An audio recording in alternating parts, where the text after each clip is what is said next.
Have you ever picked up a watercolor journal and thought, ooh, that feels different? Well, today I'm diving into a brand new Shizan watercolor journal. It's 140-pound paper with a nice stiff feel and just enough rough texture to keep things interesting. Perfect for experimenting, perfect for surprises.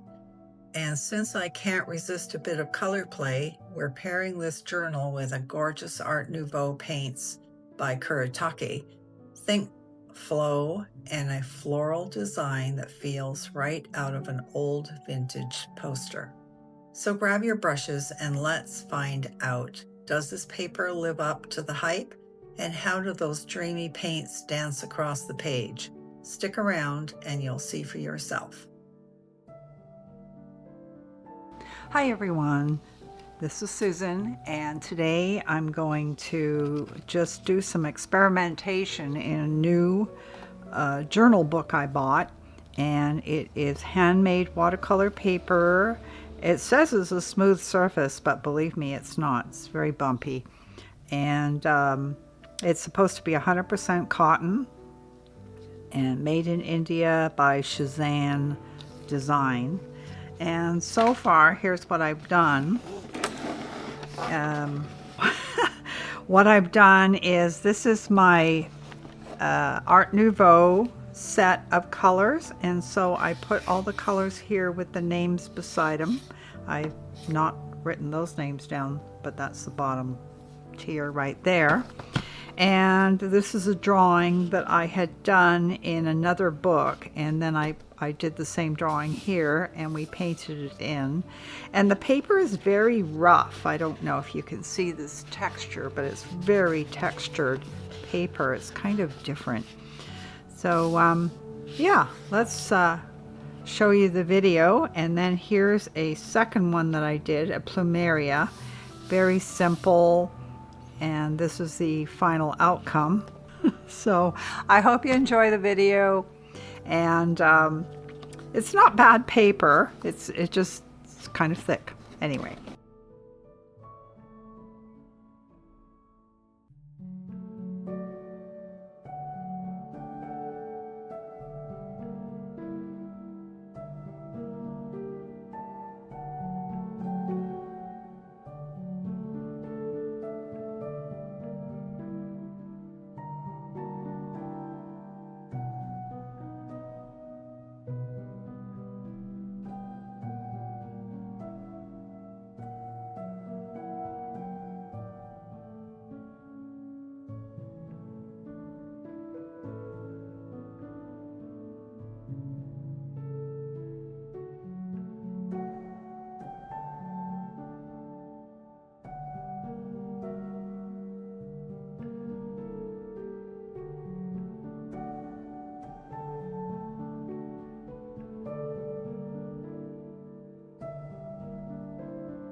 Hey friends, your support means the world to me, and I can't wait to share more awesome content with you. So go ahead, hit the subscribe button, and join our growing community today. So thanks for watching, and I'll see you soon.